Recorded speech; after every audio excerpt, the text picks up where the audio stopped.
कृष्णाय वासुदेवाय हरे परमात्मने प्रणतक्लेशनाशाय गोविंदाय नमो नमः। बोलो हरवंश महापुराण की जय। श्री सूत जी महाराज कहते हैं कि ऋषियों, वैशंपायन ऋषि कहने लगे कि हे राजन, अक्रूर जी गोकुल आ जाते हैं, ब्रज में आ जाते हैं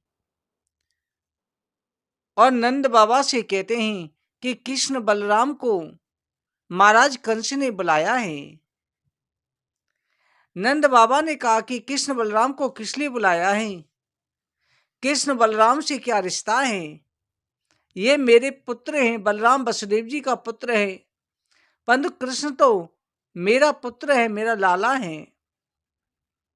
अक्रूर जी ने सारी बातें बता दी कि किस तरह से वसुदेव जी अपने पुत्र को यशोदा जी के बगल में लिटा गए थे, किस तरह से कन्या को ले गए थे।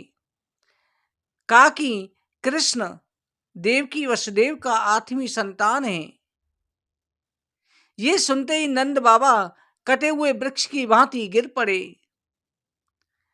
नंद बाबा ने विलाप करना शुरू करा। उसी समय यशोदा मैया आ गई। यशोदा मैया ने जैसे ही सुना, यशोदा मैया कहने लगी, अक्रूर जी तुम्हें ये सब शोभा नहीं देता। पूरे ब्रज में ये बात फैल गई कि कृष्ण वसुदेव देवकी की आठवीं संतान है। सभी गोपियां रुदन करने लगी कि अक्रूर बड़ा ही क्रूर है, इसने आकर के ब्रज में पहाड़ गिरा दिया है, विपत्ति का पहाड़ खड़ा कर दिया है। ये हमारे हृदय को, हमारे प्राणों को छीनने आया है। कृष्ण जी ने नंद बाबा को समझाया, बाबा आप ही मेरे बाबा हैं, मैया यशोदा ही मेरी मैया है, मैं किसी और का हो ही नहीं सकता। बाबा मैं जा रहा हूं, परसों आ जाऊंगा, आप सब भी चलें। नंद बाबा ने सभी ब्रजवासियों को आदेश दिया, सभी अपनी गाड़ियां तैयार कर लो, लाला के साथ मथुरा जाना है। यशोदा मैया ने कहा कि लाला को मथुरा घुमा करके वापस ले आना। अक्रूर जी ने कहा चिंता ना करो, केवल यज्ञ देखने जाना है, यज्ञ देखने के बाद में वापस आ जाएंगे। सभी गोपियां रुदन करने लगी। सुबह जब रथ चल रहा है, गोपियां रथ के आगे लेट गईं। भगवान श्री कृष्ण ने जैसे तैसे गोपियों को समझाया कि चिंता ना करो, मैं परसों ही आ रहा हूं, आज जाऊंगा, कल यज्ञ है, परसों आ जाऊंगा। भगवान ने सभी गोपियों को समझाया। गोपियों का प्रेम देखकर के अक्रूर का हृदय रो रहा है। अक्रूर को भगवान श्री कृष्ण की भी बड़ी चिंता हो रही है। अक्रूर जी से भगवान श्री कृष्ण कहते हैं, काका चलो, परंतु कहा जाता है भगवान श्री कृष्ण का कृष्ण स्वरूप ब्रज में ही लता पताओं में राधा रानी के पास चला गया था। क्योंकि भगवान श्री कृष्ण उतर के राधा रानी के पास गए, राधा रानी को बंसी सौंपी, कहा कि हे राधे, ये बंसी मैं सौंप के जा रहा हूं, अब मेरा बंसी का काम नहीं, अब मुझे चक्र धारण करना है। राधा रानी को बंसी सौंप करके श्री कृष्ण चले।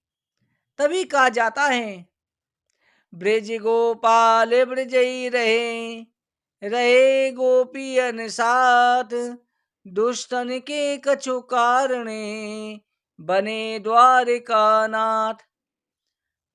दो बुजदालधारी बंसी बजाने वाले श्री कृष्ण लटापटान में प्रवेश कर गए। नारायण जो स्वरूप है, जो चतुर्भुजधारी है, शंख चक्र गदा पद्म धारण करता है, वो नारायण ब्रज से बाहर गए।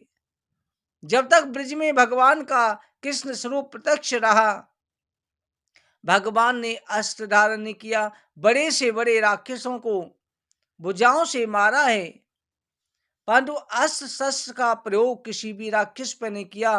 क्योंकि ब्रज प्रेम की भूमि है, ब्रज में प्रेम की बंसी बजाई जाती है। आज भी ब्रज में जाते ही आपके हृदय में एक भाव आ जाएगा।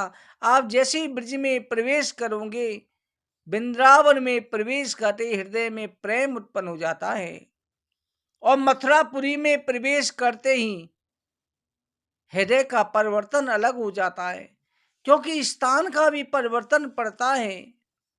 मथुरा ब्रज के अंदर ही है, परंतु मथुरा में कंस का राज्य था, बाकी और जगह पर ब्रज में प्रेम गोपियों का राज्य था।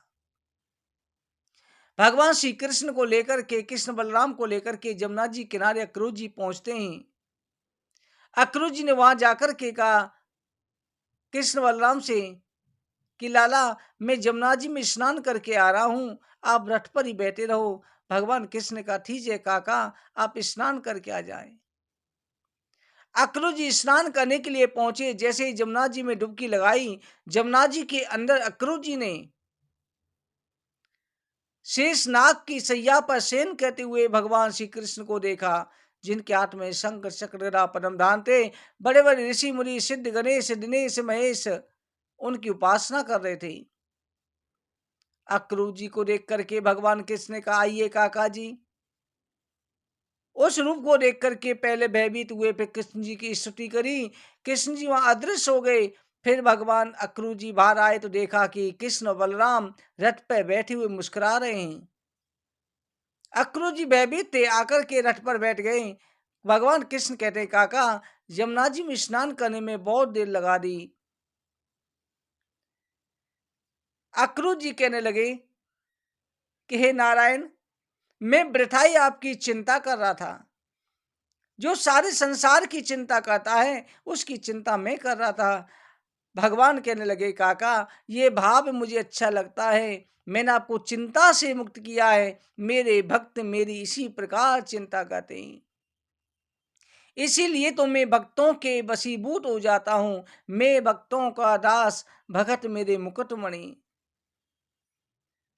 जो सारे संसार की चिंता करता है, उसकी भक्त चिंता करते हैं, तो भगवान भी भाव के अधीन हो जाते हैं। काका, भाव का भूखा हूं मैं, भाव ही बस सार है। भाव से मुझको वजे, भव से बेड़ा पार है। भाव बिन कुछ भी दे, मैं कभी लेता नहीं। भाव से के पुष्प दे, वो मुझे स्वीकार है। अन्न धन और वस्त्र भूषण, कुछ न मुझको चाहिए। आप हो जाए मेरे बस, यही मेरा सत्कार है। बांध लेते भक्त मुझको प्रेम की जंजीर में, इसीलिए इसी भूमि पर होता मेरा वितार है। काका, मैं केवल प्रेम का भूखा हूँ। मुझे अन्न धन वस्त्र भूषण कुछ नहीं चाहिए। मुझे धन की चाहना नहीं है, मुझे केवल प्रेम चाहिए। अक्रूर जी ने भगवान का पूजन किया, मथुरापुरी पहुंचे। कंस ने रुकने के लिए उचित व्यवस्था की थी। नंद बाबा गोप ग्वाल पहले ही पहुंच गए थे। अक्रूर जी ने कहा, मैं कंस को आपके आगमन की सूचना दे देता हूं, आप सावधान रहिएगा। अपने सेवकों को अक्रूर जी ने भगवान कृष्ण की सेवा में लगा दिया। अपने सहपाठियों को चारों चौकस रहने के लिए कहा कि सभी तैयारी करके रखें, कंस अवश्य आक्रमण करेगा। भगवान कृष्ण बलराम ने नंद बाबा से मिले, बाबा की आज्ञा लेकर के मथुरापुरी में भ्रमण करने के लिए निकले। मथुरापुरी की स्त्रियां बाल बच्चे भगवान कृष्ण के रूप को देख करके मोहित हो गए। सभी कह रहे हैं कि ये देवकी की 8वीं संतान है, यही हमारे तारनहार हैं। सामने से आते हुए एक धोबी को देखा जो राजशाही कपड़े धोता था। भगवान कृष्ण ने उनके लिए वस्त्र का, ग्वाल वालों के लिए हमारे लिए वस्त्र दे दो। उसने कहा कि तुम जंगली लोग, गांवों के ब्रजवासी ग्वाल वाले क्या जाने, ये राशि वस्त्र हैं। भगवान ने एक थप्पड़ माला, उसका सिर कट गया। ये माली वही था, ये धोबी वही था जिस धोबी ने सीता जी को दोष लगाया था। वही रजक धोबी बना, उसी का आज भगवान ने बदला लिया। क्योंकि भगवान श्री कृष्ण ने कहा है, राम की मर्यादा का पालन करो, परंतु संसार में राम बन के मत रहो, अन्यथा लोग जीने नहीं देंगे। जिनकी पत्नी को भी दोष लगा करके लोगों ने घर से निकलवा दिया। आप संसार में जीना है, चरित्र राम के रखो, परंतु कृष्ण के अनुसार संसार में चलो, जैसे को तैसा, साम दाम दंड भेद से चलो। भगवान ने उन वस्त्रों को लिया, सभी ग्वाल बाल पहनने लगे, भगवान ने दान किए, परंतु वो बहुत बड़े बड़े वस्त्र थे, कंस के वस्त्र थे। उसी समय एक दर्जी आया, जिसने राम अवतार में राम जी के वस्त्र सिए थे। उसके मन में इच्छा थी कि मैं भी किसी समय पर हो सके, प्रभु इच्छा करें, इनको अपने हाथों से वस्त्र पहनाऊं। भगवान ने कहा, द्वापर युग में इच्छा पूरी होगी। दर्जी ने आकर के वो वस्त्र अपने हाथों से बना करके ठीक कर दिए। भगवान ने उसे मुक्ति प्रदान करी।